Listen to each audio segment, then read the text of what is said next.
5 अप्रैल 1929 में भगत सिंह एक लेटर लिखते हैं सुखदेव जी को, और इस लेटर को डिलीवर करने वाला बंदा शिव वर्मा था। ठीक है, तो ये लेटर दिल्ली से उन्होंने लिखा, और आप ये हिसाब भी लगा लो कि ये 5 अप्रैल 1929 को लिखा गया, और 28 अप्रैल को भगत सिंह ने बॉम्ब फेंक दिया था लेजिस्लेटिव असेंबली में।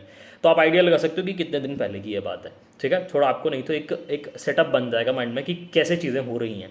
ठीक है, तो भगत सिंह लेटर लिखते हैं सुखदेव को, और इस लेटर में क्या है कि बहुत इंटरेस्टिंग लेटर है एक्चुअल में। इस लेटर को समझ पाना मेरे लिए थोड़ा मुश्किल भी था, क्योंकि क्या हो रहा है ना कि ये दो लोगों की कॉन्वर्सेशन है, और मैं एक तीसरा आदमी हूँ जो कान लगा के सुनने की कोशिश कर रहा हूँ। तो वो दो लोग जो हैं वो तो समझ रहे हैं। ठीक है, एक तो पढ़ने वाला है और एक बोलने वाला है, उनकी म्यूचुअल अंडरस्टैंडिंग है, लेकिन मैं तीसरा आदमी सुनने की कोशिश कर रहा हूँ। तो मेरे लिए थोड़ा it's hard for me to decipher that कि क्या वो बात कर रहे हैं, लेकिन मैं कोशिश करूँगा। तो यहाँ पे मैं स्पेक्यूलेशंस जरूर करूँगा बीच में कि अच्छा ये चीज़ उन्होंने ऐसा इसलिए बोली होगी, या इसने ऐसा इसलिए बोला होगा क्योंकि ऐसा हो रहा होगा। तो मैं यहाँ पे स्पेक्यूलेशंस करने वाला हूँ बहुत ज़्यादा, वही मैं कर सकता हूँ, क्योंकि otherwise it's hard to understand कि दो लोगों के बीच में क्या कॉन्वर्सेशन हो रही है, हमें नहीं पता। ठीक है, तो लेटर जो है वो दो तरीके से जाएगा, ये पूरा दो फेज़ में जाएगा। फर्स्ट फेज़ में भगत सिंह जो है ना वो अपने दोस्त के साथ कुछ मिसअंडरस्टैंडिंग्स हैं उनको क्लियर कर रहे हैं, और सेकंड पार्ट में भगत सिंह अपने आप को अपने जो दोस्त सॉरी अपनी ओपिनियन बता रहे हैं प्यार के बारे में, लव के बारे में। ठीक है, तो सेकंड पार्ट बहुत ही इंटरेस्टिंग है, वो ज़रूर आपको समझ में आएगा। ठीक है, फर्स्ट पार्ट में क्या हो रहा है कि वो अपने दोस्त को कह रहे हैं कि मैं जब तक तुम्हें ये लेटर मिलेगा माय डियर ब्रदर, जब तक तुम्हें ये लेटर मिलेगा मैं यहाँ से निकल चुका हूँ, मैं एक जर्नी पे निकल चुका हूँ। ठीक है, इस पूरे चाम को छोड़ के, इस पूरी पैशनेट हमारी स्वीट जो मेमोरीज रही हैं इनको छोड़ के मैं एक बहुत ही लंबे सफ़र पे निकल चुका हूँ। ठीक है, और इन सबको मैं छोड़ के निकल चुका हूँ, तब तक तुम्हें ये लेटर मिलेगा। ठीक है, अप टू दिस डे, आज दिन तक मेरे को सिर्फ एक चीज़ का मलाल है कि मेरे भाई ने मुझे गलत समझा। हमारे बीच जो जो एक मेरी जो फ्रैंकनेस थी, मेरी जो ओवर फ्रैंकनेस थी, उसको ये होता है ना, एक आदमी जो ज़्यादा फ्रैंक होता है ना उसको तुम ऐसे जज कर लो तो ये बकवास करने वाला आदमी है। तो वो कह रहे हैं कि मेरी फ्रैंकनेस को तुमने बात नहीं समझ लिया कि ये बंदा बकवास फैलने वाला आदमी है। ठीक है, और मेरी जो क्या थी, मेरी टॉकटिवनेस थी। ठीक है, सॉरी, मेरे जो कन्फेशंस थे, क्योंकि मैं क्या चीज़ों को कन्फेस करने में बिलीव करता हूँ, मैं कभी यहाँ वहाँ की झूठ नहीं बोलता, मैं जो सच है वो बोल देता हूँ, मैं कन्फेस कर लेता हूँ। तो मेरी कन्फेशंस को मेरी वीकनेस समझा गया, तो मुझे इस चीज़ का दुख है, इस चीज़ का मलाल है, और मैं ये क्लियर कर देना चाहता हूँ कि ये एक सिर्फ मिसअंडरस्टैंडिंग है और कुछ नहीं है, ये सिर्फ मिसअंडरस्टैंडिंग है। ठीक है, मैं कोई कमज़ोर आदमी नहीं हूँ, मैं उतना ही मजबूत और उतना ही हिम्मत वाला आदमी हूँ जितने आप सब हो, मैं भी वैसे हूँ आपकी तरह। ठीक है, तो मैंने ये सब कह के भाई अपने मन का जो सारा बोझ था वो मैंने हल्का कर दिया है, मैंने क्लियर कर दिया अपना दिल, और मैं चाहता हूँ कि तुम भी कर दो।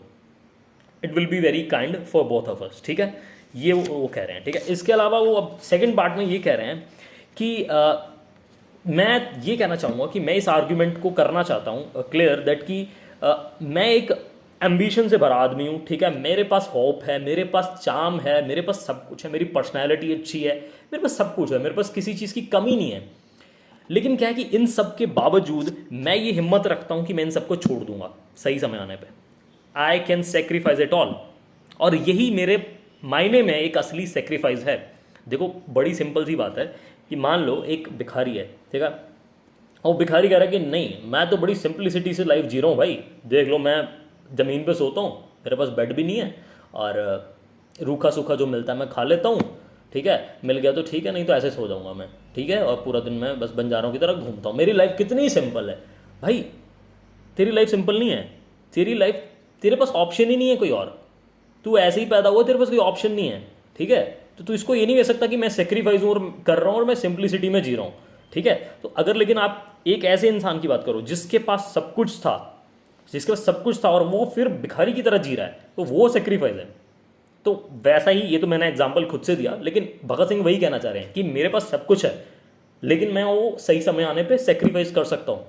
तो यही मेरे मायने में क्या है, एक सही मायने में एक सेक्रीफाइस बोलूँगा मैं इसको, क्योंकि मैं सब कुछ छोड़ सकता हूँ, और तुम आने वाले टाइम में इसका प्रूफ देखोगे कि मैं ये करने वाला हूँ। ठीक है, मेरे हिसाब से क्या है कि इन सब चीज़ों का ये जो चार्म है, ये पर्सनालिटी है, ये सब तुम्हारी जो ग्लैमर है, ये कभी भी रोड़ा नहीं बननी चाहिए। तुम्हारी जो तुमने एक एम्स और एम्बिशंस तुमने बना के रखे हुए हैं कि मैं यहाँ तक पहुँचना चाहता हूँ या मैं ये करना चाहता हूँ देश के लिए, उसमें ये कभी बीच में नहीं आनी चाहिए चीज़ें। ठीक है, ये कह रहे हैं। हाँ, अब वो कह रहे हैं कि हमने क्या कहा था कि अपने दोस्त को, वो कह रहे हैं शुभदेव को, कि हमने एक बार क्या था कि हम बैठ के कुछ डिस्कशंस कर रहे थे इंसान के करेक्टर के बारे में, ठीक है। तो उस वक्त तुमने मेरे से एक क्वेश्चन पूछा था कि जो प्यार होता है, जो लव होता है, क्या वो किसी इंसान की कभी हेल्प करता है या इंसान का बुरा ही करता है, मतलब कभी किसी इसने कुछ बेहतर काम किया है किसी इंसान के लिए। तो मैं उस चीज़ का आंसर आज दूंगा कि हाँ बिल्कुल किया है। मजीनी का क्या था? अब मजीनी क्या था, एक इटालियन पॉलिटिकल फिलोसोफर कह लो या फिर एक रेवोल्यूशनरी कह लो, उसने बेसिकली इटली को यूनिफाई करने में उसका बहुत बड़ा हाथ था। तो कह रहे मजीनी का क्या था, अब कैसे किया था मजीनी का? मजीनी के साथ ये सीन हो गया था कि मजीनी ने जो एक उसने अपना कैंपेन चलाया था, उस कैंपेन के दौरान क्या होता, उसके कॉमरेड्स को बहुत बुरे तरीके से मार दिया गया था, उसके फेलियर हो गया था, बिल्कुल एकदम फेल हो गया था उसका कैंपेन, उसकी बहुत बुरी हार हो चुकी थी। तो उसको क्या था ना, उसको सताती थी वो, उनकी लाशें, जो उसके दोस्त थे उनकी लाशें उनके दिमाग में गूंजती थी हमेशा, सॉरी दिमाग में दिखती थी उसको, ठीक है। और वो बहुत डिप्रेशन में जा चुका था, वो आसानी से वो या तो सुसाइड कर लेता या वो पागल हो जाता। लेकिन उस टाइम पे उसकी एक बंदी थी, उसे उस बंदी से वो बहुत ज़्यादा प्यार करता था, मजीनी जो था। तो उस बंदी ने उसको कुछ लेटर्स लिखे और लेटर्स में बहुत बढ़िया चीज़ें उसने लिखी, और वहाँ से क्या हुआ कि मजीनी वहाँ से वापस आया, और मजीनी वापस उतना स्ट्रांग हो गया जितना वो हो सकता था, और उसके बाद उसने बहुत अच्छे कैंपेन्स किए। तो वो कह रहे हैं कि प्यार करता है ना हेल्प, देखो मजीनी की तो ऐसे ही वो किसी की भी कर सकता है अगर मजीनी की तो वो कह रहे हैं कि प्यार जो है ना वो बहुत ही बेहतरीन चीज़ है, इसको तुम गलत लाइट में मत कभी लेना। प्यार जो है वो एक इंसान को ऊपर उठाता है हमेशा, उसको कभी नीचे नहीं लेके जाता। ये भगत सिंह कह रहे हैं कि ये जो प्यार है ना, ये एक पैशन है, ये एक एनिमल पैशन नहीं है, एक ह्यूमन पैशन है, जिसकी कोई हम कंपेयर नहीं कर सकते इसको, ठीक है। ये कभी क्रिएट नहीं किया जा सकता। जैसे हम मूवीज़ में देखते हैं आजकल लड़के लड़कियां ऊट पटांग हरकतें करते हैं और उसको प्यार कहते हैं, मैं उसको प्यार नहीं मानता। मेरे हिसाब से प्यार जो है वो एकदम एकदम जो ट्रू लव है ना, वो क्रिएट नहीं किया सकता, वो इट कम्स फ्रॉम इनसाइड, और ये दो लोगों को ऊपर उठाएगा हमेशा, ठीक है। और ये एक एनिमल पैशन नहीं है, एक ह्यूमन पैशन है, और ये बिल्कुल यूनिक है जो हमारे अंदर ही है, ठीक है। ये भगत सिंह कह रहे हैं। उसके बाद ये कह रहे हैं कि एक बार क्या था कि मैंने प्यार को मैंने एक ह्यूमन वीकनेस कह दिया था, तो वहां से लोगों ने मुझे गलत समझ लिया था कि ये प्यार के खिलाफ है। देखो मैं प्यार के खिलाफ नहीं हूँ, वो मैंने ह्यूमन वीकनेस कहा था उस केस में जब इंसान एक आइडियलिस्टिक स्टेज पे होता है, जैसे हम है ना, हम एक बहुत बड़ी आइडियलिस्टिक स्टेज पे, हम रेवोल्यूशनरी हैं। अब हमारे लिए एक प्यार जो है वो वीकनेस का काम कर सकता है बिल्कुल, देखो कर सकता है।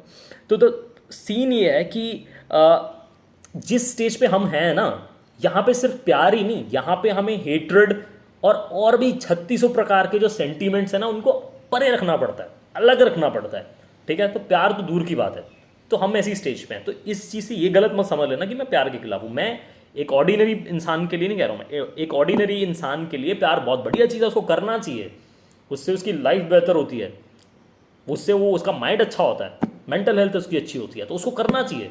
लेकिन एक आइडियलिस्टिक स्टेज पे जैसे हम हैं, हमारे लिए एक ये वीकनेस हो सकती है, सिर्फ प्यार ही नहीं, हमारे लिए सारे सेंटिमेंट्स जो हैं वो भी एक वीकनेस हो सकते हैं, क्योंकि हम लॉजिक और रीज़न को ऊपर रखते हैं, बाकी फीलिंग्स को, एंगर, हेट, लव, सब कुछ नीचे रखते हैं, बाकी सिर्फ लॉजिक और रीज़न को सबसे ऊपर रखते हैं। तो हमारे जैसे लोगों के लिए हो सकती है। लेकिन फिर भी ये मेरी बात से ये मत समझ लेना कि मैं प्यार के खिलाफ हूँ। मैं कहता हूँ एक बहुत ही बढ़िया फीलिंग है और ये एक बहुत ही अच्छी चीज़ है, ठीक है।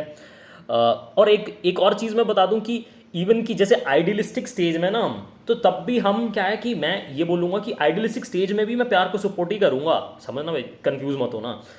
एक तो ऑर्डिनरी इंसान के लिए कंफर्म कर दे कि प्यार करो, अच्छी बात है, लेकिन एक आइडियलिस्टिक स्टेज पे आदमी है और वो भी ये नहीं कह सकता कि मैं प्यार नहीं करता हूँ, वो भी करता है आइडियलिस्टिक स्टेज पे, लेकिन उसका प्यार यूनिवर्सल अगर है तो वो बेहतर है, क्योंकि आप अपने देश के प्रति भी प्यार करते हो, आप अपनी एक संस्था के प्रति प्यार कर सकते हो, आपको एक किसी भी चीज़ से प्यार हो सकता है, ठीक है। तो यूनिवर्सल है वो, एक वन ऑन वन नहीं है। तो आइडियलिस्टिक स्टेज पे वन ऑन वन को मैं रिजेक्ट करता हूँ, ऑर्डिनरी स्टेज पे जैसे मर्जी करो, ठीक है, वन ऑन वन प्यार करो। लेकिन जो तुम्हारा आइडियलिस्टिक स्टेज है वहाँ पे प्यार यूनिवर्सल अगर हो तो मैं उसके बिल्कुल सपोर्ट में हूँ, मैं उसको कभी डांटूंगा नहीं है, मैं उसके खिलाफ नहीं जाऊँगा, ठीक है। ये वो कह रहे हैं। हम चाहे कितनी भी बातें कर लें, हम कितनी भी हड़का लें अपनी बातें, हाँक लें जितनी भी डिंगे, लेकिन हम कितने भी हम रेडिकल हैं, हम कितने भी कटर हैं, ठीक है, लेकिन जब बात आती है करने की प्रैक्टिकलिटी में तो हमारी हाथ कांपते हैं, क्योंकि हम एक इंसान हैं, हमारे अंदर भी फीलिंग्स हैं। चाहे हम कितना भी बाहर से अपने आप को दिखा लें, जी हम बहुत बड़े रेवोल्यूशनरी हैं, हम खतरनाक बंदे हैं, लेकिन असल में हमारी भी फटती है अंदर से, क्योंकि हम इंसान हैं, ठीक है। तो हम क्या है कि मैं तुमसे ये रिक्वेस्ट करूँगा अपने दोस्तों को ये कह रहे हैं, सुखदेव को, और सुखदेव के थ्रू वो अपने अदर कॉमरेड्स को भी ये मैसेज दे रहे हैं कि मैं तुमसे ये रिक्वेस्ट करूंगा कि बी जेंटल। आई मीन कि अगर कोई इंसान, कोई तुम्हारे अंदर, तुम्हारे दोस्त वगैरह जो हैं, वो अगर किसी तरीके से इस सिचुएशन में पड़ चुके हैं, if they you know they are get into the love, अगर वो किसी से कर रहे हैं, या फिर मतलब तुम उस केस में ना उनके साथ थोड़ा प्यार से पेश आओ। तुम उस चीज़ को सख्ती से मत देखो, उस चीज़ को तुम बुरी नज़र से मत देखो। वो ऑलरेडी बेचारे ट्रेजेडी में हैं, वो ऑलरेडी सताए हुए लोग हैं, उनको तुम्हारी सिंपत्ति की जरूरत है, तुम्हारी हेल्प की जरूरत है। तुम उनके खिलाफ अपने को ऐसे ग्रज मत रखना कि ये गलत काम कर रहे हैं, उसको ऐसे मत देखो यार। प्यार जो है बहुत ही बढ़िया फीलिंग है, और एक दो इंडिविजुअल है उनको हो सकता है यार, हम चाहे कितना भी हम खुद को रेवोल्यूशनरी बोले, लेकिन हैं तो हम इंसान, वी आर बायोलॉजिकल बींग्स। ये वो कह रहे हैं, तो कह रहे हैं डोंट उनके घाव पे नमक मत छिड़को, उनकी हेल्प करो, उनको तुम्हारी ज़रूरत है बहुत ज़्यादा, ठीक है, और उनको तुम्हारी सिंपत्ति की ज़रूरत है। लेकिन मैं ये सब क्यों लिख रहा हूँ? क्योंकि मैं अपने थॉट्स को क्लियर करना चाहता था, मैं अपनी पोजीशन क्लियर करना चाहता था, और मैं अपने दिल को क्लियर करना चाहता था, इसलिए मैं ये सब लिख रहा हूँ। और मैं उम्मीद करूँगा मेरे दोस्त कि तुमको पूरी सक्सेस मिले लाइफ में, तुम खुश रहो, और that's it, your Bhagat Singh. जो सेकंड पार्ट है ना, यहाँ से मैं ये समझ पा रहा हूँ कि भगत सिंह ऐसा क्यों लिख रहे हैं। रीज़न ये हो सकता है कि भगत सिंह जब ये रेवोल्यूशनरी रहे होंगे तो इनके बीच में एक दो आइडियोलॉजीज बन रही होंगी, ठीक है। एक तरफ ये वाले लोग होंगे जो रेवोल्यूशन तो कर रहे हैं, लेकिन साथ साथ में वो चाहते हैं कि एक रिलेशनशिप भी बने, एक इंडिविजुअल का एक दूसरे इंडिविजुअल के साथ, मतलब वो बेसिकली वो प्यार के चक्कर में पड़ रहे होंगे, लड़कियों के चक्कर में पड़ रहे होंगे। और एक तरफ वो आइडियलिस्टिक लोग होंगे जो इस चीज़ को बहुत ही ख़राब नज़र से देखते हैं कि भाई प्यार करना इज़ वेरी बैड थिंग, ये हो ही नहीं सकता। और एक तरफ वो लोग जो कहीं ना कहीं एक रिलेशनशिप में पड़ रहे हैं। तो यहाँ पे क्या है कि हो सकता है वो इस चीज़ को बहुत दबा रहे हों, दूसरे लोग जो उसको नहीं अप्रूव करते। तो हो सकता है कि भगत सिंह उनको सपोर्ट करने के लिए इन केस, ठीक है। और मेरे को तो ये लगता है कि हो सकता है भगत सिंह खुद भी इन्वॉल्व हो सकता है उनकी गर्लफ्रेंड हो, मतलब ये चीज़ें पब्लिक डोमेन में नहीं होती, लेकिन जिस हिसाब से उनकी बातें हैं, जिस हिसाब से वो एक प्रूव कर रहे हैं कि मैं सही समय आने पे गिव अप भी कर सकता हूँ इन चीज़ों को, सेक्रीफाइस भी कर सकता हूँ, मेरे पास सब है। तो हो सकता है कि मतलब ये चीज़ें हमें पता नहीं होती, लेकिन हो सकता हूँ। तो भगत सिंह ये कह रहे हैं कि मतलब एक बहुत ही बेसिक सी चीज़ है, एक बहुत ही नेचुरल चीज़ है कि दो इंडिविजुअल हैं, हम बायोलॉजिकल बीइंग हैं, और हमारे बीच में क्या हो सकता है कि एक रिलेशनशिप बन सकता है किसी भी तरह का। तो उस चीज़ को सपोर्ट कर रहे हैं वो कहीं ना कहीं, उस चीज़ को, उन लोगों को जो सताए हुए हैं, जो ऑलरेडी जिनको दूसरे आइडियलिस्टिक लोग बुरी तरह से दबा रहे हैं, तो उनको वो एक मैसेज दे रहे हैं कि B gentle with them, B gentle with them, because it's very natural. आप चाहते हुए भी ये इमोशंस हैं हमारे अंदर से आ सकते हैं बाहर कभी भी। तो इन चीज़ों को आप दबा नहीं सकते, चाहे कितना भी रेवोल्यूशनरी बन लो, कितने भी रेडिकल बन लो, आप at the end of the day we are human beings. So मुझे ये लग रहा है कि ये वो कहना चाह रहे हैं इस लेटर के थ्रू।